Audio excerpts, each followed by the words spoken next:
आज का हमारा टॉपिक है कि लव वर्ड में हम एक मेल को एक से ज़्यादा 2 या 3 फीमेल्स के साथ कैसे ब्रीड करवा सकते हैं। इसके बारे में मैं पहले 2 वीडियोस बना चुका हूँ जिसमें 2 मुख्तलिफ मेथड्स जो हैं वो बता चुका हूँ।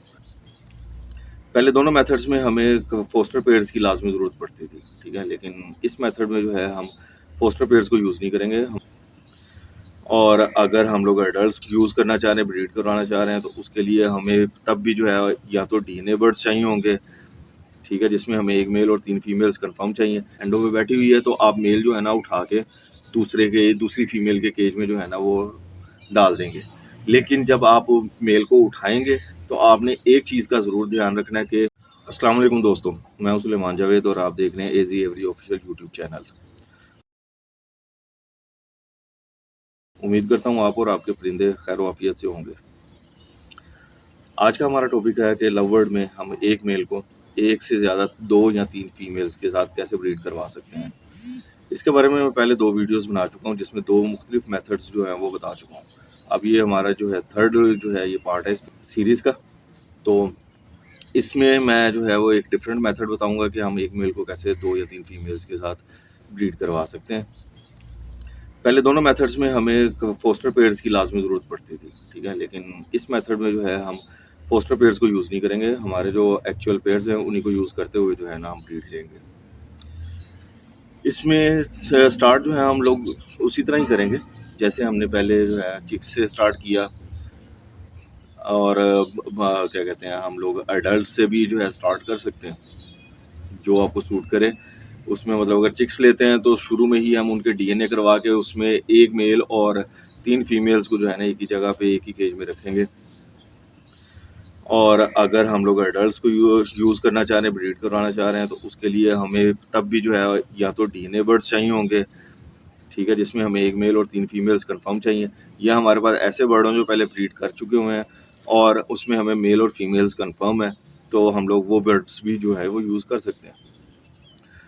तो उसके लिए जो है चिक्स में तो हमेशा जो है वो हमें शुरू से ही इनको जो है एक केज में छोड़ना पड़ेगा जिसका साइज़ कम से कम जो है 1.5 बाई 1.5 बाई 3 हो, ठीक है? इससे बड़े केज में भी आप इनको रख सकते हैं फ्लाइंग के लिए।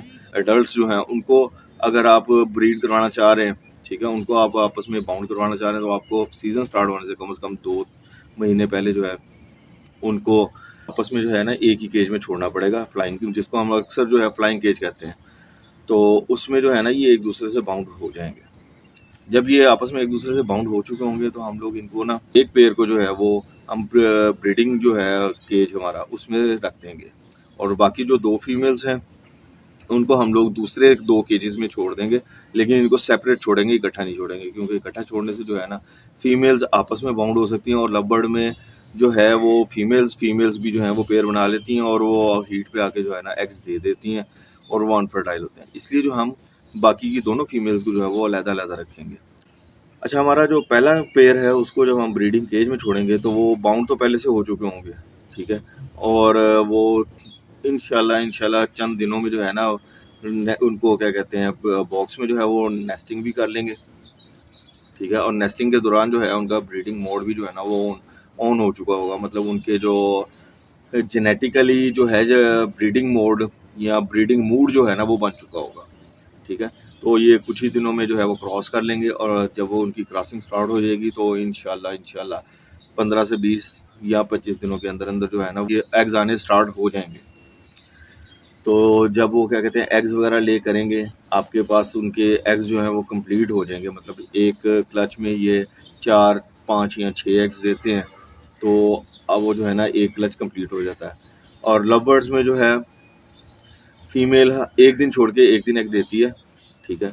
और जब वो क्या कहते हैं एंड पे 4 एग्स के बाद अगर तो एक दिन छोड़ के एक दिन एग दे रही है तो फिर तो ठीक है, नहीं तो आप देख लें कि उसने मतलब 3 या 4 दिन के दौरान दोबारा कोई एग नहीं दिया तो इसका मतलब ये है कि उसका क्लच कंप्लीट हो चुका है, ठीक है?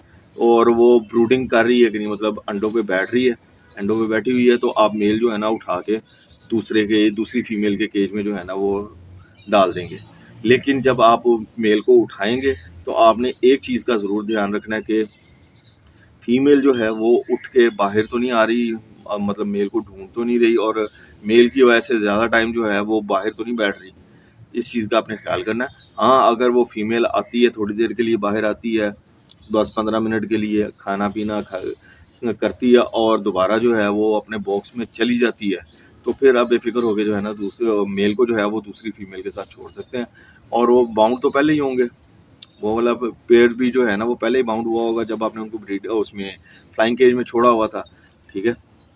तो वो फिर ये भी जो है पेयर आपका जो है वो तकरीबन यही वैसे तो ज़्यादातर जो है वो चंद घंटों में जो है वो बाउंड हो जाता है, नहीं तो मैक्सिमम 1 या 2 दिन के अंदर अंदर दोबारा जो है वो ब्रीडिंग मोड पे आ जाएगा और ये क्रॉसिंग वगैरह स्टार्ट कर लेंगे और तब जो है वो आपको जो है एग्स जो है वही 15 से 20 दिनों के दौरान आना स्टार्ट हो जाएंगे। और फिर वही बात प्रोसीजर वही जो है आपने रिपीट करना है। क्या है, आपने देखना है कि इसका क्लच जो है वो कंप्लीट हो गया है। जब क्लच कंप्लीट हो जाए तो आपने मेल को उठाना है और तीसरी फीमेल के केज में छोड़ देना है, ठीक है। तो दोबारा फिर आपने वही एहतियात करनी है कि फीमेल जो है मेल की वजह से बाहर तो नहीं बैठ रही। अगर तो फीमेल बाहर बैठे तो आपने जो है ना मेल उठा के उसके पास लाजमी छोड़ देना है। नहीं तो अगर वो खुद से ब्रूडिंग कर रही है, उसके बाद एग्स की हैचिंग भी वो करेगी, तो फिर इंशाल्लाह जो है वो चिक्स को भी बड़े अच्छी तरह पालेगी। और आपने एक और चीज़ का ज़रूर ध्यान करना है, जब उनके चिक्स निकल आए ना तो आपने हर 2 घंटे के अंदर अंदर जो है एक दफ़ा जो है आपने ये ज़रूर चेक करना है कि फ़ीमेल जो है बच्चों को फीड करवा रही है कि नहीं। 2 से 3 घंटों के दौरान आपने एक दफ़ा ज़रूर चेक करना है स्टार्ट में, क्योंकि जब वो एक दफ़ा स्टार्ट हो जाएगी ना, मतलब चिक्स को जो है वो फीड कराना स्टार्ट कर देगी, तो फिर आपकी जो है ना ये भी फ़िक्र ख़त्म हो जाएगी। तो उसके बाद जो है आपने जब उसको तीसरी फीमेल के साथ छोड़ा है ना, तो वही दोबारा आपको जो है सारा प्रोसीजर होगा। कुछ देर में वो बाउंड होंगे और क्रॉसिंग स्टार्ट होगी, 1 दिन बाद 2 दिन बाद जब भी उनका मूड बनेगा।